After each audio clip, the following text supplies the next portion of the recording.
Hi everyone, my name is Megan and I'm going to talk to you today about my experience dealing with being diagnosed with depression and bipolar disorder in college.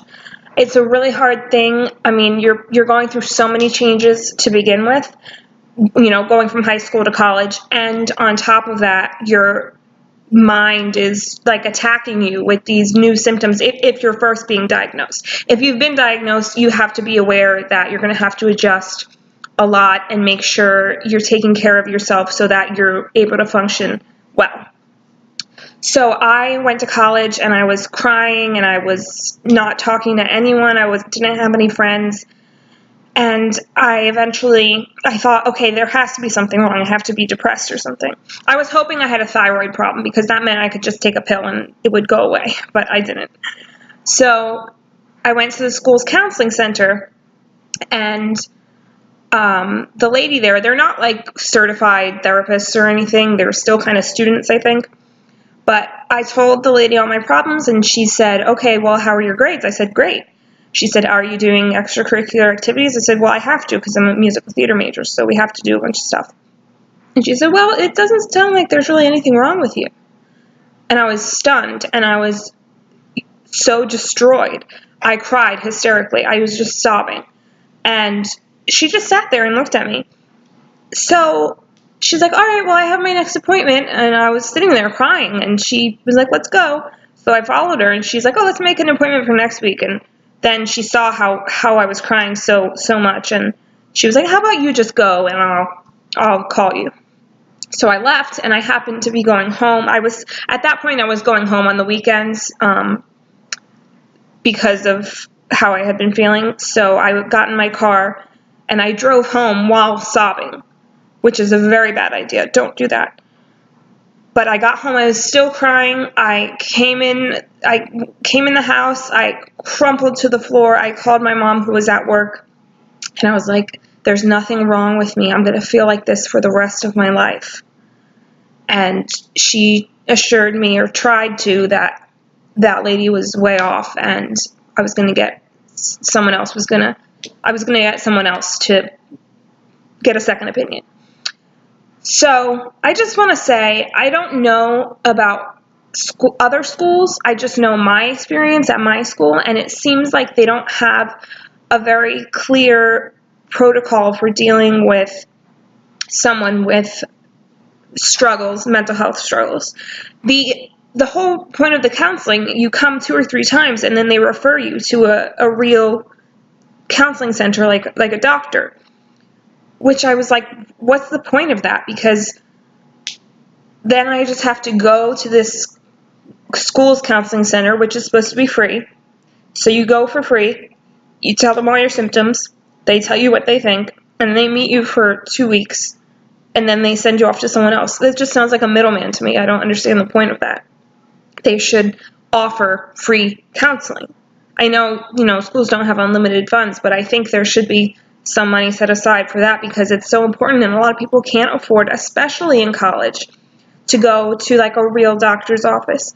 I also think they were taking things very lightly, and they shouldn't have been. I don't think they understood the gravity of what I was feeling, and I am not the best at reporting how I feel because I try not to complain.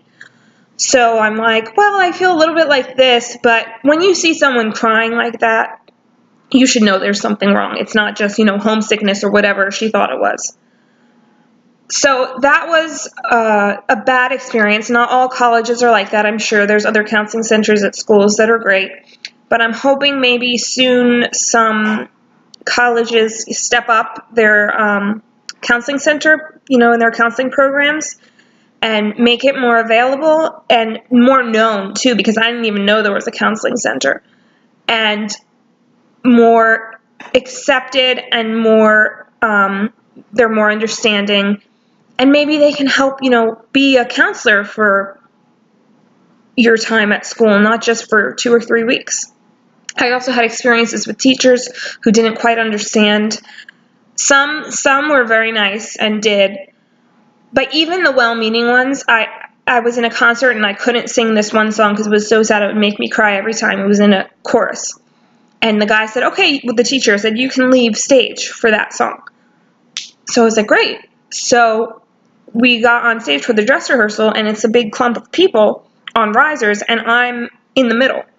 So how am I supposed to discreetly get off stage during the song I don't want to be in? So even, well-meaning, but they don't quite fully understand, and like maybe he forgot. I didn't want to remind. I actually wound up not performing in that concert anyway. But even other teachers I had dance class, and I was very shaky from side effects from medicine, and I told the teacher that, and I was very embarrassed, and he didn't really offer me any support or help. He was just like, okay. And I was told I had to leave my acting class because I was doing a scene with a person, and we hadn't gotten a chance to practice. That could have been my fault. I was going home a lot. But I know she hadn't learned her lines, and I had learned mine. And it was time to rehearse in front of the class, and she actually wasn't there. She had an excused absence. She was doing something, helping someone with something. And at the end of the class, the teacher said, listen, I don't think it's fair that you're partnered with her and you're going home all the time and you're not in every class. And I thought that was crazy because the classes weren't when we were practicing the scenes. They were when we were watching other people rehearse scenes and critiquing them. So I thought that was very unfair, and he actually made me leave the class. I also had an Italian teacher who wouldn't let me get past the class because I couldn't come in for the oral exam, and there was apparently no other way she could give me my final. I also had some good teachers. My piano teacher let me send in a video of me playing piano instead of me coming there. So it all depends on the person, and I'm not trying to scare you away from college, but you have to know yourself, adjust for the circumstances you're going to go through, and stand up for yourself, because mental illness is a real thing, and it should be taken seriously, and I felt that mine wasn't. So I hope you have a better experience than me in college, and thanks for watching.